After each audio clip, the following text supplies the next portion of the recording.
پہلے اب یہ ویڈیو دیکھیے کس طرح آپ گناہوں سے بچ سکتے ہیں۔ کبھی آپ نے ٹیکن 3 کھیلی ہے؟ اس میں جو دو کریکٹرز لڑ رہے ہوتے ہیں ان کی اوپر ایک ہیلتھ آ رہی ہوتی ہے، جب وہ ایک دوسرے کو مارتے ہیں تو ان کی ہیلتھ کا ایک پورشن ضائع ہو جاتا ہے اور ایک وقت آتا ہے کہ بالکل تھوڑی سی ہیلتھ رہ جاتی ہے اور وہاں پر ایک چھوٹا سا مکہ بھی دوسرے کریکٹر کی جان لے لیتا ہے۔ اب اس مثال کے ذریعے سے میں آپ کو ایک بہت اہم نقطہ سمجھانا چاہتا ہوں۔ بہت سارے نوجوان کہتے ہیں مجھ سے گناہ سے بچا ہی نہیں جاتا، میرے سامنے جب لڑکی آتی ہے مجھ سے کنٹرول ہی نہیں ہوتا، تو ہم اسے کہتے ہیں کہ تمہارے نفس امارہ کی ہیلتھ فل ہے اور نفس لوامہ کی ہیلتھ بالکل زیرو پہ آ چکی ہے۔ جی ہاں، یہ دو نفس ہیں جو ہر انسان کے اندر ہیں۔ ایک نفس امارہ ہے جو اسے گناہ کا حکم دیتا ہے، ایک نفس لوامہ ہے جو اسے گناہ سے ٹوکتا ہے، ملامت کرتا ہے، روکتا ہے۔ لیکن ہم جب میوزک سنتے ہیں، فلمیں دیکھتے ہیں، گالیاں دیتے ہیں تو ہمارے نفس امارہ کی ہیلتھ بڑھتی جاتی ہے، بڑھتی جاتی ہے، بڑھتی جاتی ہے، اور پھر جب ہمارے سامنے کوئی بڑے گناہ کرنے کا موقع آتا ہے تو ہم خود کو روک نہیں پاتے۔ اور اسی طریقے سے نفس لوامہ ہے، اس کی ہیلتھ تب بڑھتی ہے کہ جب آپ قرآن پڑھتے ہیں، موت کو یاد کرتے ہیں، نماز کی پابندی کرتے ہیں، اچھی کمپنی میں اٹھتے بیٹھتے ہیں، قرآن سنتے ہیں،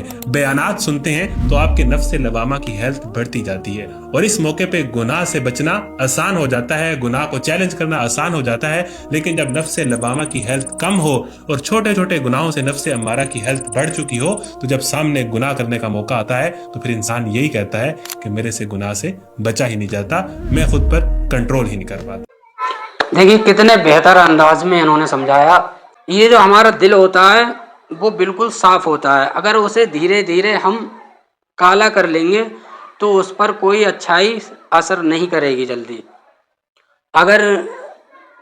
اگر اسے ہم صاف رکھیں گے تو اس پر کوئی برائی اثر نہیں کرے گی۔ اللہ تعالیٰ سمجھنے کی توفیق عطا فرمائے۔